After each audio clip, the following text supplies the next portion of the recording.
Hai, saya Windy, clinical specialist dari IDS Med.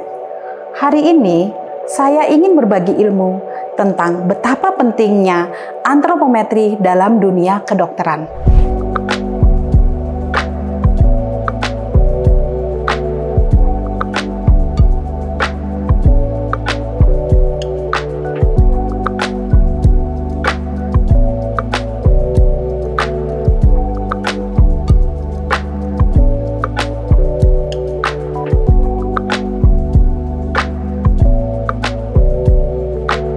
Tapi sebelum itu, saya ingin mengajak teman-teman untuk melihat sekilas tentang sejarah antropometri. Antropometri ini secara umum memiliki makna adalah pengukuran dimensi tubuh. Istilah antropometri berasal dari istilah Yunani kuno, anthropos, yang artinya manusia, dan metron artinya ukuran. Pengukuran antropometri kemudian dimulai ketika abad 17. Seorang ahli anatomi dari Jerman, Johann Sigismund Exholdt, menggunakan istilah antropometri dan menciptakan alat ukur yang kita namakan antropometron, atau alat ini sekarang dikenal antropometer. Ilmu antropometri kerap digunakan dalam pelaksanaan screening kasus kurang gizi dan sebagai acuan untuk melakukan deteksi stunting pada anak. Selain itu, digunakan untuk menilai bagaimana pertumbuhan dan perkembangan tubuh manusia, baik dalam kandungan maupun selama masa anak-anak. Sekarang kita membahas mengenai status gizi anak, di mana kondisi stunting menjadi salah satu permasalahan kompleks di Indonesia.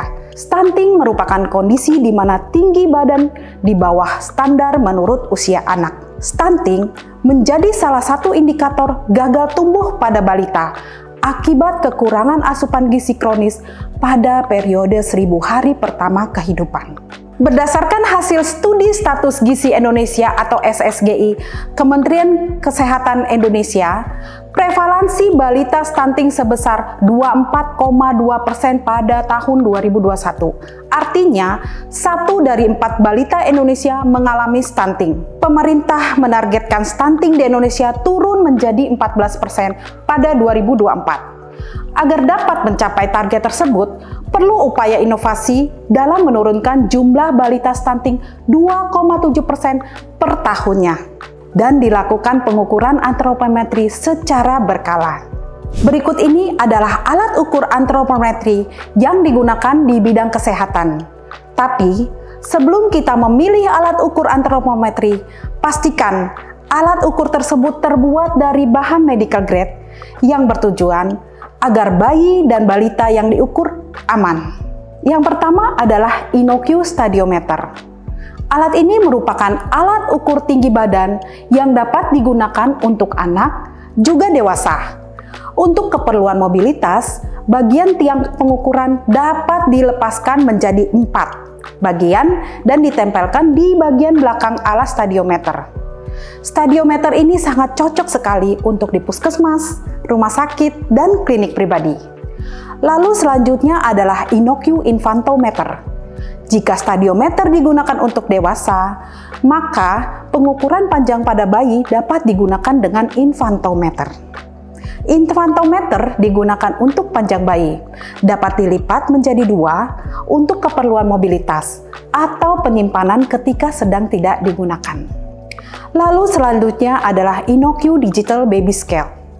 Timbangan bayi ini digunakan untuk menimbang berat bayi ketika baru lahir, dan balita sampai dengan berat badannya mencapai 20 kg. Timbangan ini sangat cocok untuk digunakan di puskesmas atau posyandu, rumah sakit, dan juga klinik pribadi. Lalu selanjutnya adalah InnoQ Digital Flat Scale.